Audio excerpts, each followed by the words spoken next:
Welcome to Raj news. AP అసెంబ్లీలో CM Chandrababu మాట్లాడుతున్నారు. Live లో చూద్దాం. ఫస్ట్ టైం దేశంలో పీపీపీ మోడల్లో నేషనల్ హైవే స్టార్ట్ చేశారు. First proof of concept Nellore to Chennai Malaysian company, అది సక్సెస్ అయింది. విత్ ఇన్ 4 సంవత్సరాల్లో దేశం మొత్తం గోల్డెన్ క్వాడ్రిలేటరల్ రోడ్ వచ్చింది. ఇది దేశానికే ఒక మణిహారంగా తయారైంది. అక్కడి నుంచి ఆ దిశ ఇప్పుడు ఈ రోడ్స్కి వచ్చినప్పుడు ఇప్పటికే ఈ అన్ని రోడ్ల పార్ట్ హోల్స్ అన్ని క్లియర్ చేయడానికి RIDF ద్వారా 400 కోట్లు 1250 కిలోమీటర్లకి, upgradation of state highways and other roads ఒక 600 కోట్లు 1433 కిలోమీటర్లకి ఈ 2 టెండర్స్ కూడా పిలిచారు. ఇంకో పక్క ఇంటెన్సివ్ ప్యాచ్ వర్క్ 5946 కిలోమీటర్ ఒక 500 కోట్లు. ఇంకో పక్క upgradation of state highways and other roads 2104 కోట్లకి ఒక 1000 కోట్ల రూపాయలు 2104 కిలోమీటర్లకి ఇది శాస్కి ద్వారా ఇప్పిస్తున్నాం. Upgradation of category of C roads 2000 కిలోమీటర్లు 4233 కిలోమీటర్లు.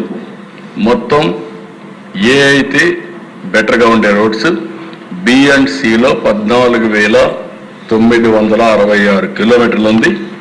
ఈ సంవత్సరం ఇవన్నీ పనిచేసి ఏ ఊరికి పోవాలన్నా బెటర్ రోడ్స్ వేసే బాధ్యత ఈ ప్రభుత్వాన్ని తీసుకుంటామని చెప్పి కూడా నేను మీకు తెలియజేస్తున్నాను. ఏ రోడ్డు కూడా ఇబ్బంది ఉండదు, అలాంటి ఏర్పాట్లు చేస్తాం.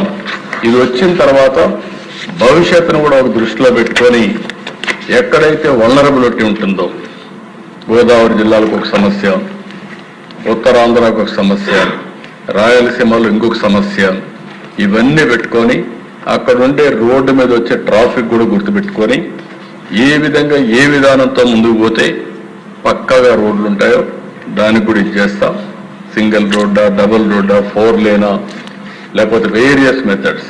నా ఉద్దేశం ఒకటే, రోడ్ ఇండికేట్స్ కల్చర్. మన నాగరిక ప్రపంచంలో మనం ఎన్ని మాట్లాడినా, ఐటీ టెక్నాలజీ అన్ని మాట్లాడినా కనీసం రోడ్ అనేది కరెక్ట్గా ఉండాల్సిన అవసరం ఉంది. దీన్ని వేయిస్తామని చెప్పి కూడా నేను మీకు తెలియజేస్తున్నా. రెండోది అధ్యక్ష, మీరు వచ్చే కొందికి నేషనల్ హైవేస్. ఎప్పుడు కూడా నేను నేషనల్ హైవే మీద చాలా శ్రద్ధ పెట్టాను. అందుకే ఈరోజు మన రాష్ట్రంలో మీరు ఒకసారి చూస్తే 4739 కిలోమీటర్లు నేషనల్ హైవేస్. ఇవన్నిటికీ 1,50,000 కోట్ల రూపాయలు ఇన్వెస్ట్మెంట్ పెట్టి రాబోయే రోజుల్లో చేయాలనేది ఒక కార్యక్రమం. ఈ రోజుకే మీరు ఒకసారి చూసినప్పుడు దేశంలో 2వ స్థానంలో ఉన్నాం. 1000 స్క్వేర్ కిలోమీటర్లకి 53.65 కిలోమీటర్లు నేషనల్ హైవేస్ ఉన్నాయి. అదే సమయంలో 1,00,000 పాపులేషన్కి 17.64 కిలోమీటర్లు నేషనల్ హైవేస్ ఉన్నాయి. అంటే పాపులేషన్లో చూస్తే మనం నెంబర్ 1 ప్లేస్లో ఉన్నాం, ఏరియాలో చూస్తే మనం నెంబర్ 2లో ఉన్నాం. అంటే ఇది గర్వకారణం. ఇవన్నీ కరెక్ట్గా జరిగి ముందుకు పోతున్నాం. ఇంకొక పక్కన 4వ ప్లేస్ అండర్ కన్స్ట్రక్షన్ ప్రాజెక్ట్స్ మనం ఉన్నాం. 49,662 కోట్ల రూపాయలతో పనులు అవుతున్నాయి. 3వ ప్లేస్లో లాస్ట్ ఇయర్ అయితే ఎక్స్పెండిచర్ పెట్టాం 11,325 కోట్లు. ఈ సంవత్సరం నెంబర్ 1 ప్లేస్లో ఉండాలని నేను ఆదేశించా. తప్పకుండా సాధిస్తామని చెప్పి కూడా నేను మీకు తెలియజేస్తున్నా. ఇందులో ఒకసారి చూస్తే అధ్యక్ష, on going, awarded and bidding stage ఇవే 64,073 కోట్లు ఉన్నాయి.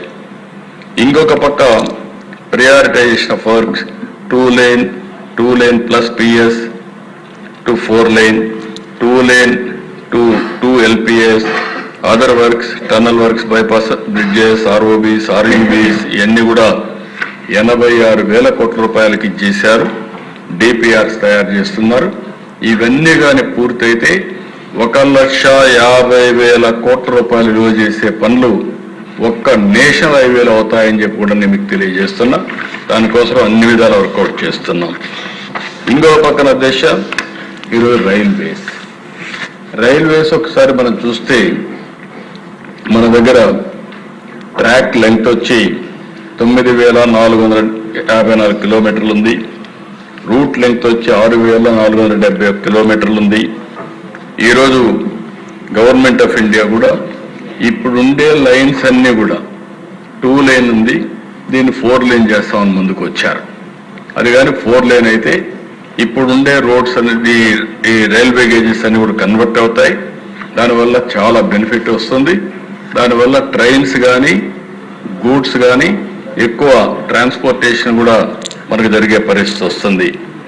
అందుకే అధ్యక్ష ఇంకొక పక్కన భవిష్యత్తులో దీన్ని కూడా మనం ఒకసారి గవర్నమెంట్ ఆఫ్ ఇండియాతో వర్కౌట్ చేస్తే high speed elevated rail corridor కూడా ఇన్ ప్రిన్సిపల్ యాక్సెప్ట్ చేశారు, సర్వేకి ఆర్డర్ చేశారు.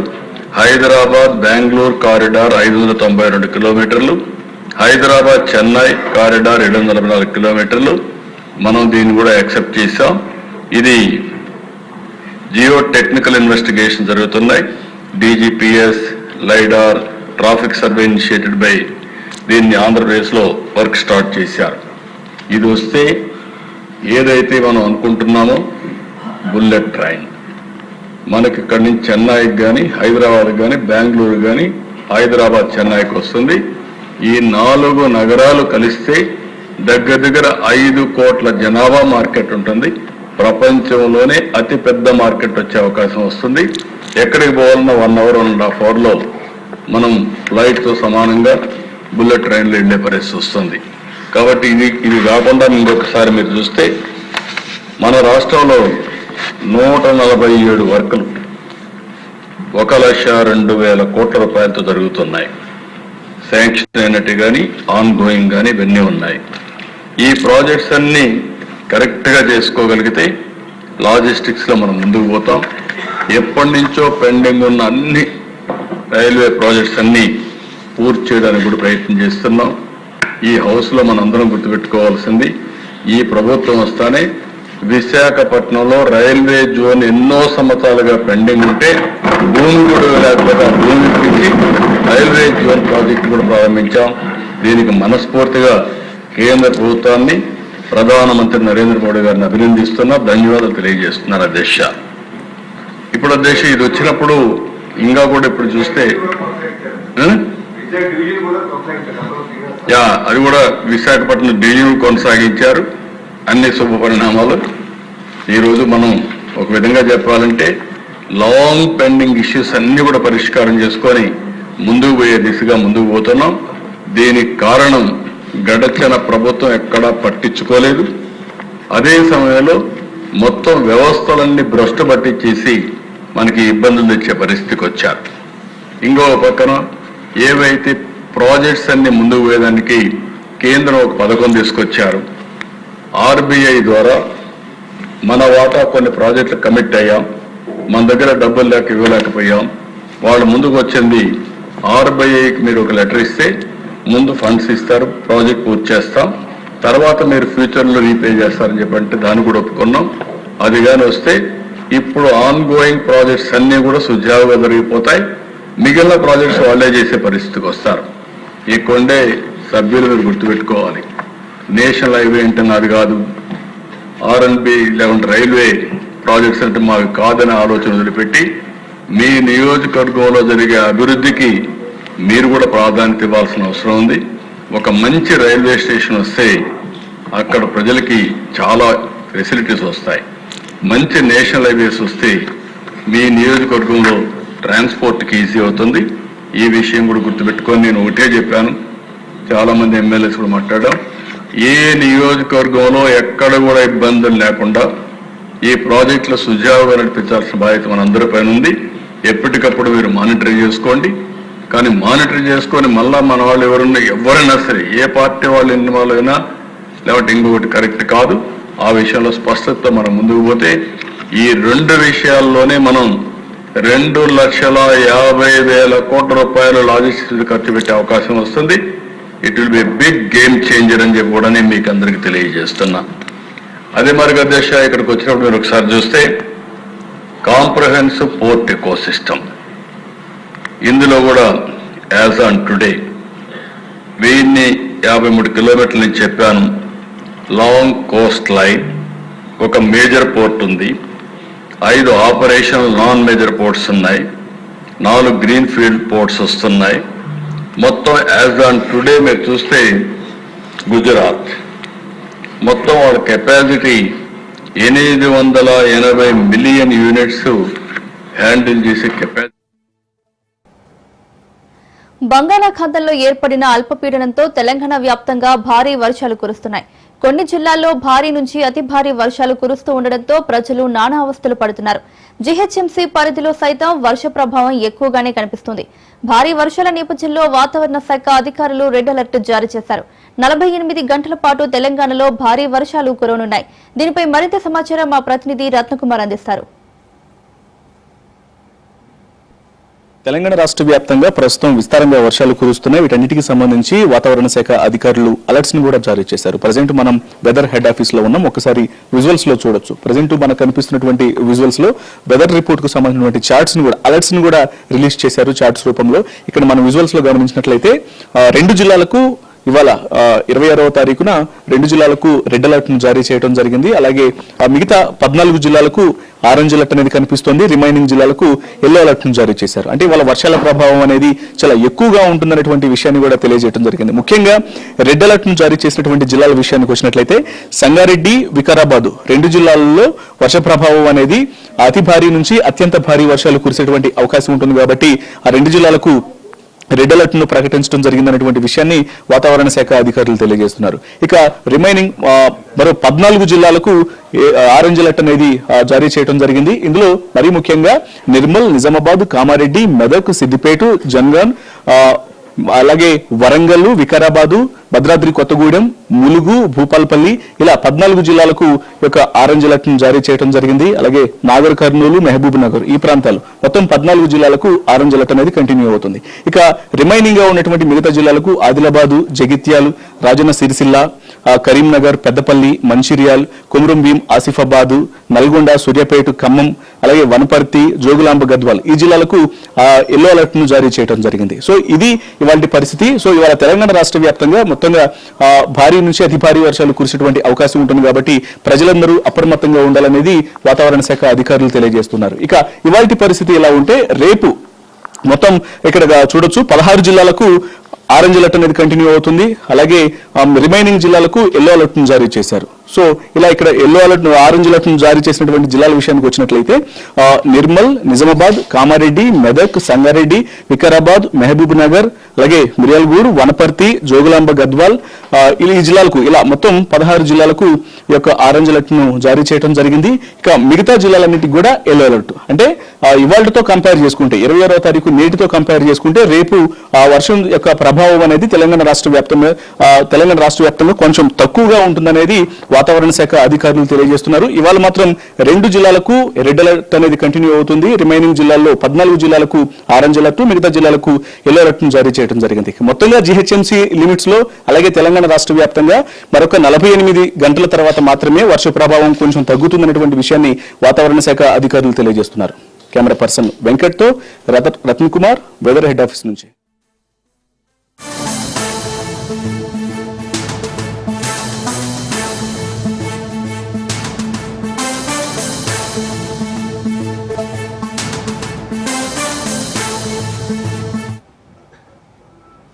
భారీ వర్షాల నేపథ్యంలో హైదరాబాద్ లోని జంట జలాశయాలు హిమాయత్ సాగర్, ఉస్మాన్ సాగర్లకు వరద పోటెత్తింది. అధికారులు హిమాయత్ సాగర్ 4 గేట్లను ఎత్తి నీటిని దిగువకు విడుదల చేశారు. ఇన్ఫ్లో 3000, అవుట్ఫ్లో 4000 క్యూసెక్కులుగా ఉంది. ఉస్మాన్ సాగర్ 10 గేట్లు ఎత్తి నీటిని విడుదల చేశారు. ఇన్ఫ్లో 4500, అవుట్ఫ్లో 7000 క్యూసెక్కులుగా ఉంది. మూసీ పరివాహక ప్రాంతాల ప్రజలు అప్రమత్తంగా ఉండాలని అధికారులు హెచ్చరించారు. నార్సింగి, హిమాయత్ సాగర్ వద్ద సర్వీస్ రోడ్డును అధికారులు మూసివేశారు. మంచిరేవుల, నార్సింగ్కి రాకపోకలు బంద్ అయ్యాయి.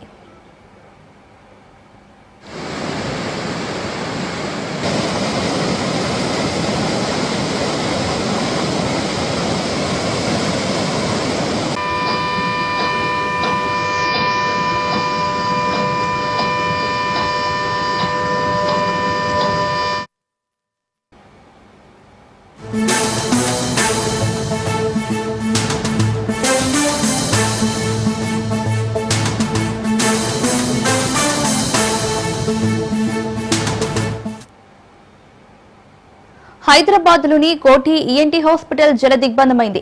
హాస్పిటల్ ఆవరణతో పాటు వార్డులు, ఎమర్జెన్సీ సెంటర్లోకి భారీగా వర్షపు నీరు వచ్చి చేరింది. దీంతో పేషెంట్లు, వైద్యులు తీవ్ర ఇబ్బందులు పడుతున్నారు. నెల రోజుల కింద ఆసుపత్రికి చెందిన నాలా పైకప్పు కుంగింది. అప్పటి నుంచి ఆసుపత్రిలోకి వరద నీరు వస్తుంది.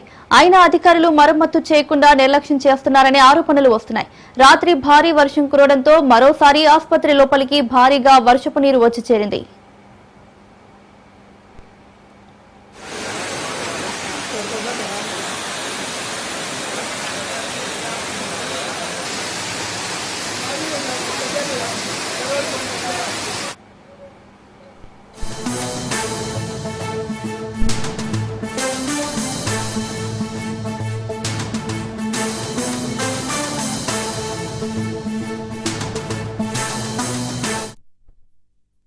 ఎస్కే కారు లాంజ్ లో ఈడీ అధికారులు సోదాలు నిర్వహించారు. Luxury car dealer Basharat Khan ఇల్లు, కార్యాలయంలో ఈడీ తనిఖీలు చేసింది. హైదరాబాద్ లో లగ్జరీ కార్ల డీలర్ గా ఉన్నారు బసరత్ ఖాన్. పలువురు రాజకీయ నేతలు, వ్యాపారవేత్తలకు లగ్జరీ కార్లు అమ్మినట్లు గుర్తించారు. బసరత్ ఖాన్ ఎవరెవరికి కార్లు అమ్మారనే దానిపై ఈడీ ఆరా తీస్తుంది. విదేశాల నుంచి లగ్జరీ కార్లను ఇంపోర్టు చేసి ట్యాక్స్ ఎగ్గొట్టిన ఆరోపణలపై సోదాలు చేస్తున్నారు అధికారులు. ఫెమా ఉల్లంఘన కేసులో బసరత్ ఖాన్ పై ఇప్పటికే ఈడీ కేసు నమోదైంది. బసరత్ ఖాన్ ను ఇప్పటికే అరెస్టు చేశారు అహ్మదాబాద్ ఈడీ అధికారులు.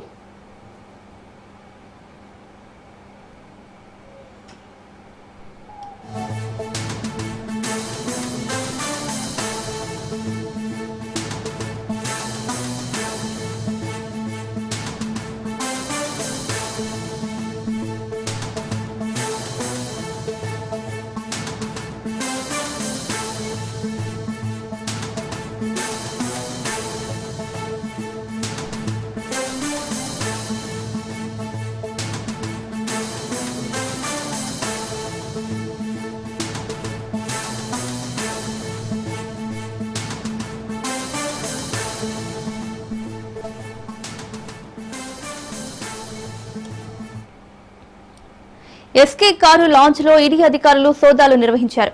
Luxury car dealer Basharat Khan ఇల్లు, కార్యాలయంలో ఈడీ తనిఖీలు చేసింది. హైదరాబాద్ లో లగ్జరీ కార్ల డీలర్ గా ఉన్నారు బసరత్ ఖాన్. పలువురు రాజకీయ నేతలు, వ్యాపారవేత్తలకు లగ్జరీ కార్లు అమ్మినట్లు గుర్తించారు. బసరత్ ఖాన్ ఎవరెవరికి కార్లు అమ్మారనే దానిపై ఈడీ ఆరా తీస్తుంది. విదేశాల నుంచి లగ్జరీ కార్లను ఇంపోర్టు చేసి ట్యాక్స్ ఎగ్గొట్టిన ఆరోపణలపై సోదాలు చేస్తున్నారు అధికారులు. ఫెమా ఉల్లంఘన కేసులో బసరత్ ఖాన్ పై ఇప్పటికే ఈడీ కేసు నమోదైంది. బసరత్ ఖాన్ ను ఇప్పటికే అరెస్టు చేశారు అహ్మదాబాద్ ఈడీ అధికారులు. ఇక ఇదే అంశానికి సంబంధించి మరింత సమాచారం మా రిపోర్టర్ రత్న లైవ్ లో అందిస్తారు. రత్న, నగరంలో మరోసారి ఈడీ అధికారుల యొక్క సోదాలనేవి కలకలం సృష్టించాయి. లగ్జరీ కార్ల డీలర్ బసరత్ ఖాన్ ఇళ్లు, కార్యాలయాల్లో ప్రస్తుతం ఈడీ అధికారులు ఇవాళ తెల్లవారుజాము నుంచే దాదాపు 6 గంటల పాటు సోదాలు నిర్వహించడం జరిగింది. లగ్జరీ కార్లను విదేశాల నుంచి తీసుకొచ్చేటువంటి బసరత్ ఖాన్ అనేటువంటి వ్యక్తి తను జపాన్, అమెరికా ప్రాంతాల నుంచి కార్లను తీసుకొచ్చి వాటిని శ్రీలంక, దుబాయ్ మీదుగా మరలించడం, అక్కడ వాటికి స్టీరింగ్లు ఒక లెఫ్ట్ సైడ్ ఉన్న వాటికి రైట్ సైడ్ ఉన్న వాటికి లెఫ్ట్ సైడ్, వాటి యొక్క స్టీరింగ్ యొక్క పొజిషన్లను మార్చి తక్కువ రేట్లలో ఇక్కడ ఇండియాకు తీసుకొచ్చి వాటిని అమ్మకాలు చేసేటటువంటి అభియోగాలకు సంబంధించి కూడా అతని మీద ఇప్పటికే ఈడీ అధికారులు కేసులు నమోదు చేయడం జరిగింది. దీని మీద ఇప్పుడు directorate of revenue, income tax అధికారులు ప్రధానంగా దృష్టి సారించి తనను ఇప్పటికే అదుపులోకి తీసుకోవడం జరిగింది. బసరత్ ఖాన్ ను ఇప్పటికే అరెస్ట్ చేసి ఆయన అదుపులోకి తీసుకొని విచారిస్తూ ఉండగా మరోవైపు హైదరాబాద్ లోని ఆయన ఇళ్లు, కార్యాలయాల్లో సోదాలు నిర్వహించడం జరుగుతుంది. తాజాగా ఇవాళ ఉదయం నుంచి కూడా దాదాపు 6 గంటల పాటు గచ్చిబౌలిలో ఉన్నటువంటి Basharat Khan SK car lounge లో ఈడీ అధికారులు సోదాలు చేశారు. మొత్తం ఇటీవల కాలంలో ఆయన ఎంతకాలంగా యొక్క లగ్జరీ కార్లను తీసుకొచ్చి అమ్మకాలు చేయడం జరిగిందనే దాని మీద ప్రధానంగా ఈడీ అధికారుల యొక్క సోదాలు కొనసాగినట్లుగా తెలుస్తోంది. బసరత్ ఖాన్ తను తీసుకొచ్చినటువంటి లగ్జరీ కార్లకు సంబంధించి లగ్జరీ కార్లు అన్నింటినీ కూడా ఇటు ఆంధ్ర, తెలంగాణలో ఉన్నటువంటి ప్రముఖులకు విక్రయించాడు. కొంత తక్కువ ధరలకు యొక్క కార్ల యొక్క విక్రయం అనేది జరిగిందనే దానికి సంబంధించినటువంటి అభియోగాలు బసరత్ ఖాన్ మీద ఉన్నాయి. కోట్ల రూపాయల విలువ చేసేటువంటి కార్లను తక్కువ ధరలలో ఇక్కడ విక్రయించడంలో భాగంగా దాదాపు ఇటు ట్యాక్స్ కస్టమ్ డ్యూటీ ఎగ్గొట్టడంలో దాదాపు 25 కోట్ల రూపాయల నష్టం అనేది ప్రభుత్వానికి నష్టం వాటిల్లింది అనేటువంటి విషయానికి సంబంధించి కూడా తన మీద అభియోగాలు అంశాలు ఉన్నాయి. వీటన్నిటి మీద ప్రస్తుతం అధికారులు దృష్టి సారించి డిఆర్ఐ ప్రధానంగా ఫోకస్ చేసింది. ఇక మరోవైపు రీసెంట్ గా ఈ యొక్క అంశానికి సంబంధించి లగ్జరీ కార్ల డీలర్ల ద్వారా ప్రముఖులు అనేక మంది రాజకీయ నాయకులు కార్లను తెప్పించుకొని వాళ్ళు కస్టమ్ డ్యూటీ ఎగవేస్తూ కూడా ఈ రకమైనటువంటి ఇబ్బందులు అంటే అనేక నేరాలకు పాల్పడ్డారు అనేటువంటి విషయాలకు సంబంధించి కూడా కేంద్ర మంత్రి బండి సంజయ్ ఆయన కొన్ని వ్యాఖ్యలు చేయడం జరిగింది. దర్యాప్తు సంస్థలు యొక్క విషయాన్ని సీరియస్ గా తీసుకొని చాలా క్షుణ్ణంగా దర్యాప్తు అనేది చేయాలనేటువంటి విషయాన్ని రీసెంట్ గానే కేంద్ర మంత్రి బండి సంజయ్ తెలియజేసిన తర్వాత ఇప్పుడు ఈడీ అధికారుల యొక్క సోదాలు అనేవి కూడా ఒక్కసారిగా షాకింగ్ గురి చేస్తున్నాయి. ప్రస్తుతానికి బసరత్ ఖాన్ కు సంబంధించినటువంటి ఇళ్లు కార్యాలయాలు అతని యొక్క బంధుమిత్రుల యొక్క ఇళ్లు కార్యాలయాలు సైతం ఈ సోదాలను నిర్వహించడం జరిగింది. ఇక కొద్దిసేపటి క్రితమే దాదాపు 6 గంటల పాటు యొక్క సోదాలు చేసిన తర్వాత కొద్దిసేపటి క్రితమే ఈడీ అధికారుల యొక్క సోదాలను ముగించారు. Right Ratna, thank you.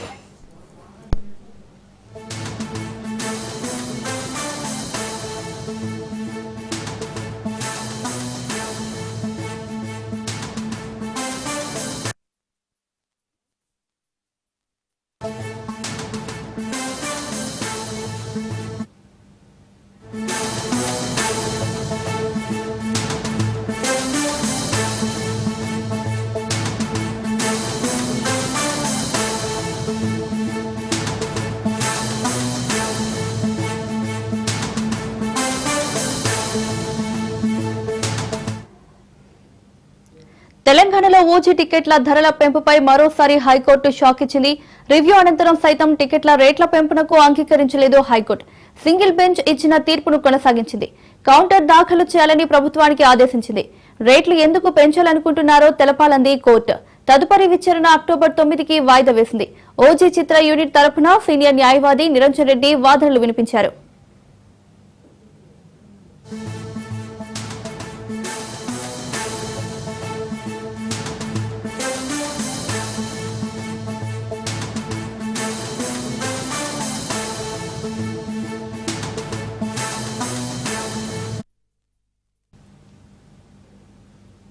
అమెరికాలో చదువుకోవాలనేది, అక్కడే ఉద్యోగం చేసుకోవాలనేది లక్షలాది భారతీయ యువత కల. ముఖ్యంగా టెక్ రంగంలో చదువుకున్న వారికి H1B వీసా అంటే అంతులేని ఆశ. కానీ ఇప్పుడు ఆ కలకి $1,00,000 షాక్ తగిలింది. అమెరికా అధ్యక్షుడు డొనాల్డ్ ట్రంప్ ఒకేసారి H1B వీసా ఫీజును $1,00,000కు పెంచడంతో విద్యార్థులు, వర్క్ ప్రొఫెషనల్స్ ఉక్కిరిబిక్కిరవుతున్నారు. భారీ ఫీజు భారాన్ని భరించలేక కంపెనీలు సందిగ్ధంలో పడుతున్నాయని ఎక్సెల్లా out reach director Golla Shekhar తెలిపారు. వచ్చే రోజుల్లో మొత్తం H1B వీసా కేటాయింపు మంజూరుపై యువతకు ఎక్సెల్లా out reach director Golla Shekhar వివరించారు. అమెరికాలో వెళ్ళి చదువుకోవాలనుకున్న విద్యార్థులు, అక్కడికి వెళ్ళి జాబ్ చేయాలనుకున్న వాళ్ళకి ఈ ట్రంప్ మొన్న రీసెంట్ గా అనౌన్స్ చేసింది అంటే ఎంప్లాయ్మెంట్ తీసుకునే వాళ్ళకి ప్రతి ఎంప్లాయర్ ప్రతి ఎంప్లాయ్కి $1,00,000 ఫీజు అనేది కట్టాలనేది ఒక రూల్ తీసుకొచ్చారు. సో దాని మీద ఇంకా స్పష్టత రావాల్సి ఉంది. ఇప్పటి వరకు ఉన్న ఇన్ఫర్మేషన్ ప్రకారం అయితే అది విద్యార్థులకు ఎలాంటి ఇబ్బంది లేదు. ఇప్పుడు వెళ్ళి చదువుకోవాలనుకున్న విద్యార్థులకు అయితే ఎలాంటి ఇబ్బంది లేదు అనేది మా సందేశం. ఎందుకంటే స్టూడెంట్స్ ఇప్పుడు వెళ్ళి అక్కడికి వెళ్ళి చదువుకొని 2 సంవత్సరాల టైం పడుతుంది. అండ్ వాళ్ళకు ఓపీటీ పీరియడ్ ఉంటుంది. అదంతా అయిపోయేసరికి 3-4 ఇయర్స్ పడుతుంది. అండ్ ఇంకొకటి ఏంటంటే ఇప్పుడు వచ్చిన రూల్ ప్రకారము, రూల్లో ఉన్న కండిషన్స్ ప్రకారం మనం తీసుకున్నట్టయితే ఇది ఓన్లీ నాన్ ఇమిగ్రెంట్స్ కి అప్లికేబుల్ అవుతుంది. అంటే ఒకసారి నాన్ ఇమిగ్రెంట్స్ అయినా సరే ఒకసారి కంట్రీలోకి ఎంటర్ అయినాక F1 వీసా కానీ, L1 వీసా కానీ, J1 వీసా కానీ, B1 B2 వీసా కానీ ఏదైనా ఎగ్జిస్టెడ్ వీసా ఉండి H1Bకి అప్లై చేసుకున్న వాళ్ళకి ఈ రూల్ వర్తించదు అనే ఇన్ఫర్మేషన్ ఇప్పటి వరకు ఉంది. సో అదే ఇది ఎవరికి వర్తిస్తుంది అంటే బయట దేశం నుంచి, అంటే ఎవ్రీ ఇయర్ అమెరికా తీసుకున్నట్టయితే ఎంప్లాయర్స్ ని ఇన్సైడ్ ఉన్న కంట్రీ వాళ్ళతో పోల్చుకుంటే బయట సైడ్ కంట్రీస్ నుంచి వచ్చే వాళ్ళని కూడా హ్యాడ్ చేసుకుంటుంది. సో అంటే బయట సైడ్ నుంచి ఒక 60-70% ఎంప్లాయర్స్ ని బయట కంట్రీస్ నుంచే తీసుకుంటారు. ఒక 20% 25% మాత్రం ఇన్సైడ్ కంట్రీలో ఉన్న వాళ్ళకి, అంటే ఇన్సైడ్ కంట్రీలో చదువుకున్న వాళ్ళకి, అమెరికన్స్ కానీ నాన్ ఇమిగ్రెంట్స్ కానీ ఉన్న వాళ్ళకి H1B ఆఫర్ చేస్తున్నారు. ఈ విధంగా తీసుకుంటే ఇప్పుడు ఇచ్చిన రూల్ ఏంటంటే నాన్ ఇమిగ్రెంట్స్ అంటే బయట దేశం నుంచి వస్తున్న వాళ్ళకి మాత్రమే ఇది అప్లికేబుల్ అవుతుంది అనే ఇన్ఫర్మేషన్ ఇప్పటి వరకే ఉంది. సో కనుక అమెరికా వెళ్ళి చదువుకోవాలనుకునే విద్యార్థులు ఇప్పుడు ట్రంప్ ఇచ్చిన ఈ అనౌన్స్మెంట్ వల్ల ఇబ్బంది పడి వాళ్ళ చదువుని కానీ, వాళ్ళ డ్రీమ్ ని కానీ, వాళ్ళ కెరియర్ ని కానీ అమెరికా వెళ్లకుండా ఇక్కడే ఉండి ఇబ్బంది పడే సిచ్యువేషన్ అయితే అవసరం లేదు. సో మంచిగా వెళ్ళి చదువుకోవచ్చు. మీరు చదువుకున్న తర్వాత జాబ్ కు అప్లై చేసుకోవచ్చు. మీకు ఇలాంటి ఎఫెక్ట్ అవ్వదు. కాకపోతే ఇది మెయిన్ ఎఫెక్ట్ ఏదేంటంటే కొత్తగా కొత్తగా వచ్చే కంపెనీలకి అంటే స్టార్ట్అప్ కంపెనీస్ ఏం చేస్తారంటే తక్కువ పే స్కేల్ తోటి ఎంప్లాయీస్ ని హైర్ చేయడానికి ప్లాన్ చేస్తారు. తక్కువ పేస్ అంటే వాళ్ళకి యాన్యువల్లీ తీసుకుంటే మంత్లీ ఒక $6,000, $8,000, $10,000 ఇలా బేసిక్ లెవెల్ అంటే స్టార్టింగ్ పొజిషన్ వాళ్ళ ఎంప్లాయీస్ ని తీసుకున్నట్టే వాళ్ళ సాలరీస్ ఇలా ఉంటాయి కనుక వీళ్ళకి యాన్యువల్లీ తీసుకుంటే వాళ్ళకి ఇచ్చే శాలరీనే అప్ టు $80,000 to $1,20,000 ఉంటుంది. సో అంటే ఒక ఎంప్లాయీకి కట్టే వన్ ఇయర్ శాలరీ అనేది ఒక ఎంప్లాయర్ గవర్నమెంట్ కట్టాలి అని అంటే అది సాధ్యమైన పని అయితే కాదు. సో అదే స్టార్ట్అప్ వాళ్ళకి చాలా ఇబ్బంది ఇది. అంతే తప్ప విద్యార్థులకు అయితే ఎలాంటి ఇబ్బంది లేదు దీనివల్ల. ఈ ఫీజు పెంచడం వల్ల ప్రతి సంవత్సరం అంటే ఇక్కడ ఒక ఇండియా కావచ్చు, బంగ్లాదేశ్ కావచ్చు, చైనా కావచ్చు, అంటే వాళ్ళ కంట్రీలో ఎక్స్పీరియన్స్ ఉండి అమెరికాలో ఎంప్లాయ్మెంట్ గెయిన్ చేసుకొని అమెరికాకి H1Bకి అప్లై చేసుకున్న వాళ్ళకి ఇది ఎఫెక్ట్ అవుతుంది. ఎందుకంటే ఆబ్వియస్లీ ఎక్స్పీరియన్స్ ఉన్న వాళ్ళే H1Bకి అమెరికాకి అప్లై చేసుకుంటారు. అండ్ అమెరికాలో ఉన్న కంపెనీస్ కూడా ఈ బయట దేశం నుంచి వర్క్ హోల్డర్స్ ని ఎక్కువ హైర్ చేసుకుంటారు. సో అలాంటి వచ్చే ప్రొఫైల్స్ హై పే జాబ్స్ ఉంటాయి. సో వాళ్ళంటే సీనియర్ లెవెల్ జాబ్స్ కానీ ఓకే, సో ఒక సూపర్ లెవెల్ జాబ్స్ కానీ వాళ్ళకి ఎంత మంత్లీ పే తీసుకున్నట్టయితే $20,000 నుంచి $25,000 అలా పే ఉంటుంది. అలాంటి టాప్ ప్రొఫైల్స్ అంటే ఒక ప్రిన్సిపల్ గ్రేడ్ లెవెల్ ప్రొఫైల్స్ ని హైర్ చేసుకుంటారు కంపెనీస్. అలాంటి కంపెనీస్ కి ప్రతి ఎంప్లాయ్ పేరు పైన $1 lakh కట్టాలి అనేది చాలా ఇబ్బంది. సో ఈ బయట దేశం నుంచి అమెరికాకి జాబ్ కి అప్లై చేసుకున్న క్లయింట్స్ కి ఇది ఎఫెక్ట్ అవుతుంది, అంతే తప్ప స్టూడెంట్స్ కి ఎఫెక్ట్ అవ్వదు. అండ్ మనం ముందు తీసుకుంటే ఈ రూల్స్ ఇంకా చేంజ్ అయ్యే అవకాశాలు కూడా ఉన్నాయి. ప్రస్తుతం ఉన్న విషయం అయితే బయట దేశం నుంచి ఎవ్రీ ఇయర్ అమెరికాకి వెళ్లే వాళ్ళలో ఒక 60-70% ఓవరాల్ ఎంప్లాయ్మెంట్ లో తీసుకున్నట్టయితే బయట దేశం నుంచి వెళ్లే వాళ్ళు ఉంటారు, వాళ్ళకి ఇది వర్తిస్తుంది అనేది ఇన్ఫర్మేషన్ ఉంది అనమాట. అమెరికాలో ఆల్రెడీ వెళ్ళి F1 వీసా పైన కానీ, J1 వీసా కానీ, R1 వీసా కానీ, B1 B2 వీసా కానీ ఇన్సైడ్ కంట్రీ ఉండి వాళ్ళు H1Bకి అప్లై చేసుకున్నప్పుడు వాళ్ళకి ఇది వర్తించదు అనేది ఇన్ఫర్మేషన్ ఉంది. సో అక్కడ ఇన్సైడ్ కంట్రీలో ఉన్న వాళ్ళు అండ్ ఇప్పటి వరకు అక్కడ స్టడీ మీద ఉండొచ్చు, విజిటింగ్ మీద ఉండొచ్చు, జాబ్ మీద ఉండొచ్చు, అక్కడ ఉన్న వాళ్ళకైతే ఈ రూల్ అనేది వర్తించదు అనేది ఇన్ఫర్మేషన్ ఉంది. సో ఇది కేవలం బయట దేశం నుంచి అమెరికాకి H1Bకి అప్లై చేసుకునే వాళ్ళకి వర్తిస్తుంది అనేది ఇన్ఫర్మేషన్ అన్నమాట.